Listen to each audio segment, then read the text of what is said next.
नमस्कार, स्वागत है आप सभी का सुजस सारांश की इस क्लास में। मैं हूं आपके साथ विपिन कुमार शर्मा और इस क्लास में हम पढ़ते हैं राजस्थान का करंट अफेयर्स, जिसका आधार होता है राजस्थान सरकार की सुजस पत्रिका। तो जैसा कि आप देख पा रहे हैं, आज की सुजस पत्रिका भी तिरंगे के रंग में रंगी हुई है। कल गणतंत्र दिवस था और इसके साथ साथ सुजस ई बुलेटिन को भी अब 1 साल कंप्लीट हो चुका है, यानी कि आज जो ये पत्रिका ही है ये इसका 366वां एडिशन है।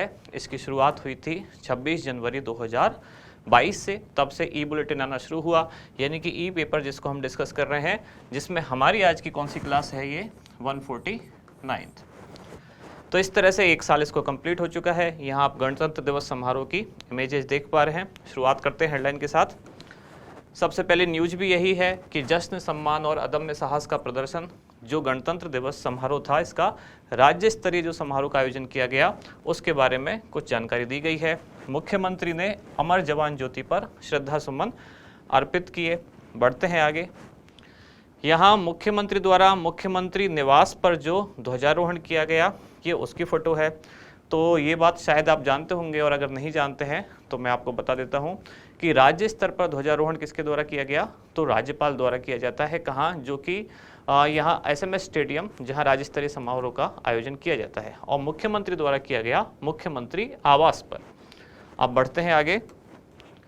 ये उसी से संबंधित जानकारियां हैं। आज का पूरा पेपर ही इसी से संबंधित है। राज्यपाल का संदेश, जिसमें गणतंत्र दिवस के बारे में ये हमारे लिए एक खास न्यूज है कि राजस्थान की 4 हस्तियों को पद्मश्री सम्मान दिया गया है। कौन कौन राजस्थान के 4 लोग हैं जिनको पद्म पुरस्कार मिला है, उसमें भी पद्मश्री मिला है। तो जैसा कि 26 जनवरी यानी कि गणतंत्र दिवस के अवसर पर भारत सरकार द्वारा पद्म पुरस्कारों की घोषणा की जाती है। इसमें पद्म विभूषण, पद्म भूषण और पद्मश्री तीनों शामिल हैं। राजस्थान के कुल 4 लोगों को और 3 पुरस्कार हैं, यानी कि 3 पद्मश्री मिले हैं, लेकिन लोग 4 हैं, क्योंकि 2 लोग हैं जिनको संयुक्त रूप से दिया गया है। डिस्कस करेंगे डिटेल में आज कौन कौन से वो 4 लोग हैं। यहाँ आपके सुजस ई बुलेटिन को 1 वर्ष पूरा, तो जैसा कि मैंने शुरू में कहा था, वो यहाँ भी जानकारी दी गई है कि आज ये 366वां अंक है। शुरुआत हुई थी इसके पिछले गणतंत्र दिवस यानी कि 26 जनवरी 2022 से। बढ़ते हैं आगे, अगले पेज की तरफ।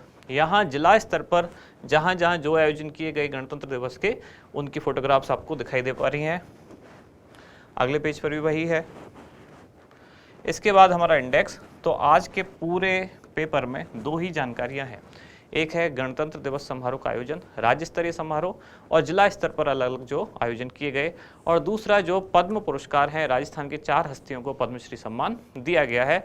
तो एग्जाम के पॉइंट ऑफ व्यू से जो सबसे खास और सबसे इंपॉर्टेंट न्यूज निकल के आती है वो है पद्मश्री सम्मान।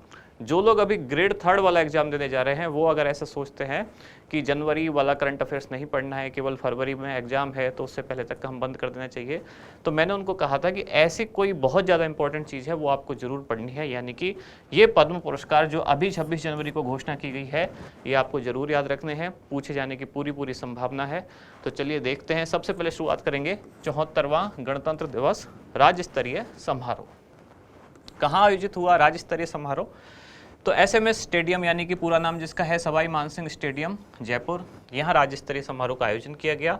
और राज्य स्तरीय समारोह में राष्ट्रीय ध्वज किसने फहराया, यानी कि ध्वजारोहण किसने किया? तो राज्य स्तरीय समारोह में राज्यपाल द्वारा ही ध्वजारोहण किया गया, जबकि मुख्यमंत्री द्वारा किया जाता है मुख्यमंत्री आवास पर।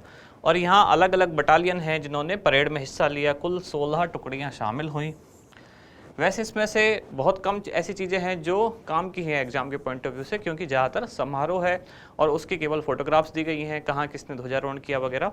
फिर भी कोई खास चीज़ अगर पूछी जा सकती है तो कोई ऐसी ही चीज़ है कि किसने सैन्य टुकड़ी का या जो भी परेड की टुकड़ी का नेतृत्व किया, या कुल कितनी टुकड़ियों ने भाग लिया। तो ऐसे 1-2 ही फैक्ट्स इसमें हैं, जैसे कि कुल 16 टुकड़ियाँ इसमें शामिल हुई। और जो मुख्यमंत्री आवास पर मुख्यमंत्री द्वारा जो ध्वजारोहण किया गया, इसमें जो परेड की गई, यानी कि कौन सी टुकड़ी थी? राजस्थान पुलिस की RAC की टुकड़ी, और इसका नेतृत्व किया श्रीमती पपीता सोमरा। तो ये नाम याद रखना है, क्योंकि मुख्यमंत्री आवास पर कंपनी कमांडर, RAC की कंपनी कमांडर, जिनका नाम है श्रीमती पपीता सोमरा, इनके द्वारा टुकड़ी का नेतृत्व किया गया। अब आते हैं आज की सबसे महत्वपूर्ण जानकारी, और जिससे किसी ना किसी एग्जाम में क्वेश्चन हर बार पूछा ही जाता है पद्म पुरस्कार से। अगर राष्ट्रीय स्तर का एग्जाम है यानी कि नेशनल लेवल का कोई कॉम्पिटिटिव एग्जाम है तो ज़्यादातर पूछे जाते हैं पद्म भूषण या पद्म विभूषण, और राज्य स्तरीय जो एग्जाम है तो राज्य में जिसको जो मिला है उसके क्वेश्चन पूछे जाने की संभावना बनती है। तो अभी अभी राजस्थान के 4 लोगों को, यहाँ भी हेडिंग में ये खास बात लिखी हुई है क्या कि 4 व्यक्ति और 3 पद्मश्री।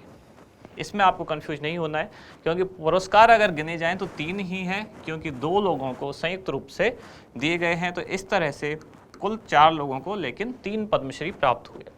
संदर्भ क्या है इस जानकारी का, तो गणतंत्र दिवस की पूर्व संध्या पर यानी कि 25 जनवरी की शाम को भारत सरकार द्वारा घोषणा की गई कितने 6 पद्म विभूषण, 9 पद्म भूषण और 91 पद्मश्री, इस तरह से कुल 106 पद्म पुरस्कार देने की घोषणा की गई है।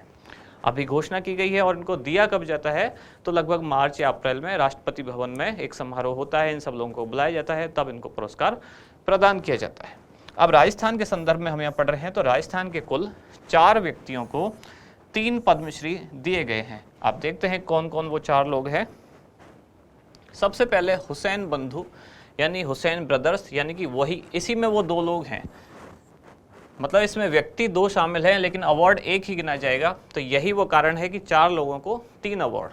तो यहाँ कौन कौन 2 हैं, अहमद हुसैन और मोहम्मद हुसैन, दोनों भाई हैं और दोनों को मिला के संयुक्त रूप से एक पुरस्कार दिया गया। संयुक्त रूप से यहाँ लिखा हुआ है तो इसलिए एक पुरस्कार गिना जाएगा। किस क्षेत्र में दिया गया इनको, तो इनको कला वर्ग में दिया गया। ये दोनों गज़ल गायक हैं, जयपुर के ही रहने वाले हैं, इसलिए संगीत के जयपुर घराने से संबंधित है। हो सकता है ये भी आपसे पूछा जाए किस घराने से ताल्लुकात है, जो जानते हैं आप जो आर्ट एंड कल्चर में आप पढ़ते हैं तो पूछा जाता है संगीत के घराने, तो इनका कौन सा घराना है, जयपुर घराने से संबंधित है।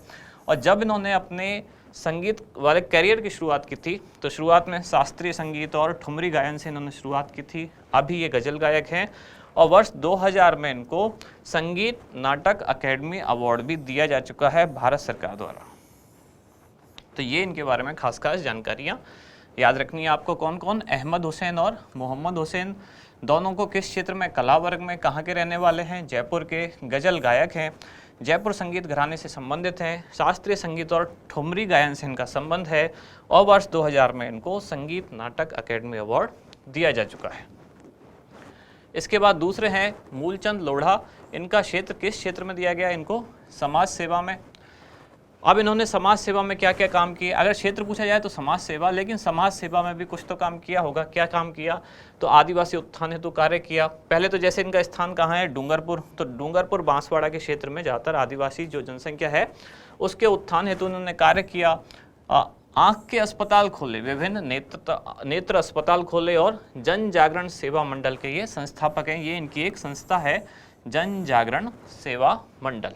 तो क्या क्या खास बातें हुई इनके बारे में, एक तो इनका स्थान कहाँ से संबंधित है, किस क्षेत्र में मिला, तो समाज सेवा में। और समाज सेवा के अंदर भी बहुत सारे काम होते हैं, इनका खास काम किससे संबंधित है, उन्होंने आँखों के अस्पताल खोले, ये इनकी खास बात है। इनका एक ऑर्गेनाइजेशन यानी इनकी संस्था है जन जागरण सेवा मंडल और आदिवासी उत्थान हेतु इन्होंने काम किए। अब तीसरा पद्मश्री और चौथे व्यक्ति ये कौन है, लक्ष्मण सिंह। तो इनको भी किस क्षेत्र में मिला, समाज सेवा में। अब जैसे समाज सेवा में उनका जो काम था यानी कि मूलचंद लोढ़ा का, वो क्या था, आंखों के अस्पताल खोले, तो काम तो वो भी समाज सेवा है। और इनका समाज सेवा में क्या योगदान है, तो शिक्षा में, साथ ही जल संरक्षण में, पौधारोपण में, इस तरह से इनके काम जो है शिक्षा और जल संरक्षण प्रमुख रहे। शिक्षा के क्षेत्र में इन्होंने 40-50 लगभग स्कूल खोले, पौधारोपण किया और जल संरक्षण के लिए या पेयजल संरक्षण के लिए विभिन्न तालाबों की मरम्मत कराई। कई आसपास के गांवों में जो पानी है, जल स्तर है, भूमिगत जल स्तर, उसका लेवल बढ़ाया, तो इनकी वजह से ये काम संपन्न हुआ। तो क्षेत्र गिना जाएगा इनका भी समाज सेवा, लेकिन काम किससे संबंधित है, पौधारोपण, जल संरक्षण और शिक्षा। कहाँ से हैं ये, तो ये भी जयपुर से हैं। जयपुर के पास इनका गाँव है जिसका नाम है लापोड़िया गाँव, जयपुर से लगभग 80 किलोमीटर दूर ये गाँव है। फिर आज का अभ्यास प्रश्न क्या है कि पद्मश्री सम्मान प्राप्त करता श्री मूलचंद लोढ़ा का संबंध किस जिले से है, जयपुर, डूंगरपुर, उदयपुर या अजमेर। इसका उत्तर क्या है, कमेंट्स में बताएं। और पद्मश्री जो 2023 के घोषित हुए हैं उनको जरूर पढ़ के जाएं। राजस्थान के जो 4 लोग हैं, 3 पुरस्कार उनको दिए गए, उन सभी के बारे में सारी जानकारी जरूर पढ़ें। जो अगली परीक्षा देने जा रहे हैं, जैसे कि सेकंड ग्रेड वाले कुछ हैं, उनका तो चलो फिर भी मैं कह सकता हूं कि अभी 29 को एग्जाम में, 26 को घोषणा हुई है, तो उनमें तो शायद ना पूछा जाए, लेकिन जो ग्रेड 3 वाला एग्जाम देने जा रहे हैं उनके लिए क्वेश्चन पूछे जाने की पूरी संभावना है, तो अच्छे से पढ़ के जाएं। इसके बाद एक जानकारी आपके लिए, जो नया एक बैच शुरू होने वाला है, कब? 30 जनवरी 2023 मॉर्निंग 10 बजे। ये क्या है सेमिनार, कहाँ? तो कलाम इंस्टीट्यूट जो सीकर में है, नवलगढ़ रोड सीकर, वहाँ इसका एक सेमिनार आपके लिए आयोजित किया गया है। कौन सा बैच है? RAS प्रीलिम्स और सब इंस्पेक्टर यानी कि SI। और लास्ट में हमारे वार्षिकांक के बारे में जानकारी।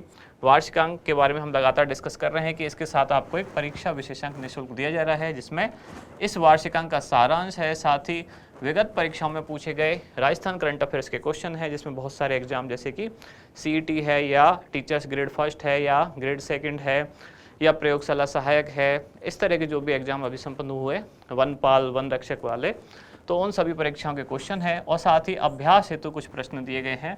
तो हमारी राजस्थान करंट अफेयर्स की जितनी भी क्लासेज हुई हैं, उनके जो ऑब्जेक्टिव क्वेश्चन थे, लगभग 600 प्रश्न इसमें डाले गए हैं।